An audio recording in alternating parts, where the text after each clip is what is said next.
नमस्कार, जय हिंद। स्वागत है आप सभी का आपके अपने YouTube चैनल पर। साथियों, इसरो इंडियन स्पेस ऑर्गेनाइजेशन एक नया कीर्तिमान रचने जा रहा है और दुनिया में एक इतिहास रचने जा रहा है, जिसके बारे में आज हम लोग चर्चा करेंगे। उम्मीद है आप सभी लोगों को ये चीजें पसंद आएंगी और अगर इन्फॉर्मेशन अच्छी लगे तो आप सभी लोगों से अनुरोध है कि कृपया वीडियो को ज्यादा से ज्यादा लोगों तक शेयर करिएगा।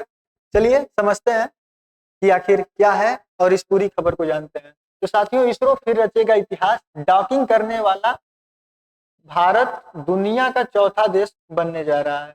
डॉकिंग करने वाला भारत दुनिया का चौथा देश बनने की ओर अग्रसर है। आइए समझते हैं पूरी खबर को कि डॉकिंग होती क्या है, डॉकिंग किसे कहते हैं।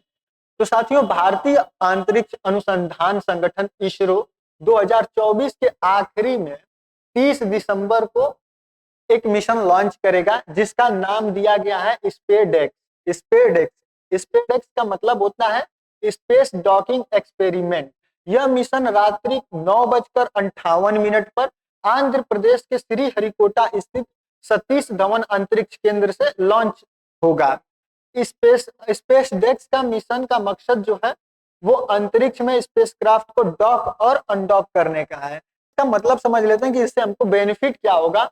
तो अगर इसरो ये करने में सफल होता है तो भारत ऐसा करने वाला दुनिया का चौथा देश बन जाएगा। ये अभी तक अमेरिका, चीन और रसिया ही कर पाए हैं। अब इसके बाद भारत चौथे स्थान पर आने की तैयारी में है। इसमें फायदा क्या होगा अगर हम लोग डॉक और अनडॉक कर सकते हैं तो मानव अंतरिक्ष उड़ान, अंतरिक्ष में उपग्रह सर्विसिंग और अन्य निकटतम संचालन में अनुप्रयोग की गुंजाइश होगी। अर्थात जब हम लोग इसको डॉक अनडॉक कर पाएंगे तो अगर किसी उपग्रह का वहां पर अंतरिक्ष में दिक्कत होता है तो हम लोग उसको सुधार कर पाएंगे। उसको ऐसा नहीं होगा कि वो विफल हो जाएगा और हम लोग उसमें सर्विसिंग के लिए चीजें कर पाएंगे। साथियों, स्पेडेक्स अभियान में दो IMS क्लास 1 श्रेणी के 200 किलोग्राम के उपग्रह होंगे, जिसमें से एक को चेजर और दूसरे को टारगेट नाम दिया गया होगा। दोनों एक सहयात्री या सहायक पेलोड से ऊपर भेजे जाएंगे। इनको भेजने वाला जो अंतरिक्ष यान या लॉन्च व्हीकल है वो है PSLV C60 अंतरिक्ष यान है, जो चेसर और टारगेट को पृथ्वी की निचली कक्षा में 470 किलोमीटर पर स्थापित करके आएगा। यानी कि ये डॉकिंग की प्रक्रिया इतनी दूरी पर होने वाली है। यहाँ पर सारी चीजें रेडी हो चुकी हैं। आंध्र प्रदेश के जो लॉन्च व्हीकल श्रीहरिकोटा से होगा, जो की जगह है। दोनों अंतरिक्ष यानों को सटीक रूप से जोड़ने की ये प्रक्रिया है। यह ईंधन भरने, मरम्मत और चालक दल के आदान प्रदान जैसे महत्वपूर्ण कार्यों के लिए उपयोगी है। अंतरिक्ष में उन्नत सुविधाओं जैसे अंतरराष्ट्रीय अंतरिक्ष स्टेशन के निर्माण में सक्षम करेगा, जो कि भारत का एक मिशन है, उसमें यह बहुत ही अहम योगदान निभाएगा। स्वायत्त डॉकिंग क्षमता विकसित करने का इसका उद्देश्य है। केवल अब तक अमेरिका, रूस और चीन के पास ही ये चीज मैं आपको बता चुका हूं। ये उन लोगों के पास, 3 देशों के पास अभी तक ये फैसिलिटी उपलब्ध है। ये 470 किलोमीटर की ऊंचाई पर डॉक करने का प्रयास करेंगे। दोनों उपग्रह 28,000 किलोमीटर प्रति घंटे की रफ्तार से पृथ्वी का चक्कर लगा रहे होंगे। आप सोच सकते हैं, आपको लगता होगा कि बहुत ही आसान होगा, क्या करना ही है। तो सोचिए 28,470 किलोमीटर ऊपर 28,000 किलोमीटर प्रति घंटे की रफ्तार है। उसमें दोनों अलग अलग कक्षा से आएंगे और फिर एक दूसरे को एक साथ जोड़ने का प्रयास करेंगे और एकल इकाई बन जाएंगे। मिशन की प्रमुख विशेषताओं के बारे में बात करें तो स्वतः मिलन और डॉकिंग, अंतरिक्ष यान एक दूसरे से, ये सारी चीजें बता चुके हैं हम। ये खुद से नेविगेट करके पास आएंगे और सुरक्षित रूप से डॉक करने का प्रयास करेंगे। फॉर्मेशन फ्लाइंग यानी कि सटीक कक्षीय नियंत्रण के साथ सापेक्ष स्थिति को बनाए रखना, जो भविष्य के अंतरिक्ष असेंबली और उपग्रह सर्विसिंग के लिए आवश्यक है। साथियों, रिमोट ऑपरेशन है। एक अंतरिक्ष यान का नियंत्रण दूसरे के एटीट्यूड कंट्रोल सिस्टम से करना है। इसमें रोबोटिक आर्म का उपयोग होगा, यानी कि एक बाह होगी जो कि रोबोटिक होगी, जिसको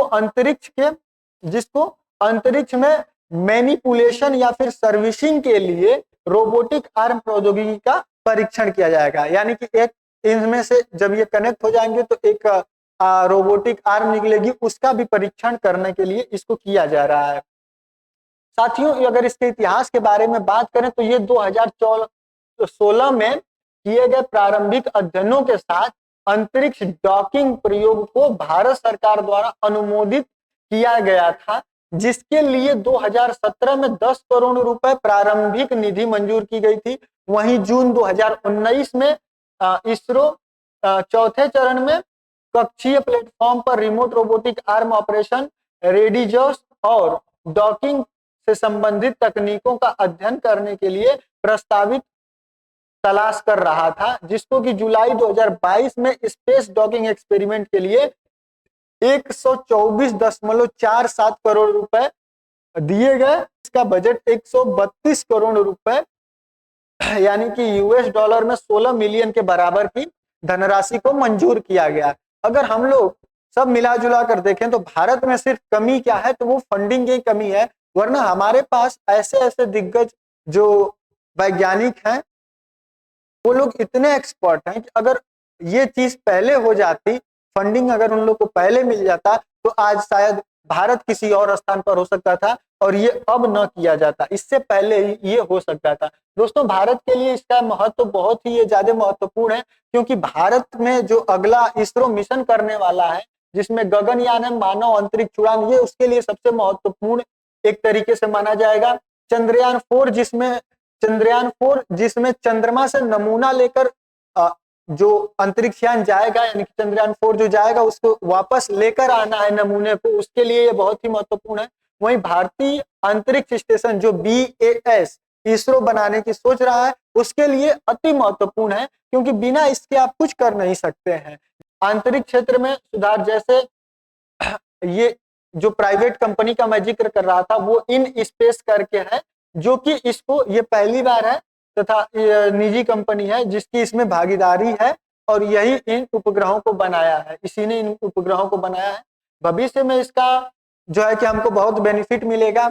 हम आगे बात करें तो इसमें चुनौतियां क्या है, तो जटिल डॉकिंग प्रणाली है, उपग्रहों की तेज गति लगभग 8 से 10 किलोमीटर प्रति सेकंड की रफ्तार होती है और इस कारण सटीक संचार और समन्वय की आवश्यकता होती है। नेविगेशन और नियंत्रण प्रणाली में त्रुटि, टकराव या फिर असफलता का कारण बन सकती है, क्योंकि स्पीड बहुत ही ज्यादा होती है, जिसकी वजह से ये एक इम्पॉसिबल सा लगता है। स्वचालित प्रणाली है, यानी कि ये पूरी तरह से स्वचालित होगी। वास्तविक समय पर स्वायत्त और जटिल गतिविधियों का कई गतिशील कारकों जैसे सापेक्ष गति और प्रक्षेपवक्र के कारण चुनौतीपूर्ण है। ये सेंसर की विश्वसनीयता को जांचना भी है। डॉकिंग के उपयोग के लिए जो सेंसर, कैमरे या फिर LIDAR रडार वगैरह यूज किए गए हैं, ये टोटल जो है कि भारत करने वाला है इन सारी चीजों को 30 दिसंबर को रात्रि 9:58 पर श्रीहरिकोटा से इसको लॉन्च करने वाला है। उम्मीद है आप सभी लोगों को ये जानकारी अच्छी लगी होगी। कोई सुझाव या राय है तो आप हमें कमेंट सेक्शन में बता सकते हैं। बाकी आप लोगों को मिलते हैं किसी अगली वीडियो के साथ एक नए टॉपिक के साथ। तब तक के लिए जय हिंद, जय भारत।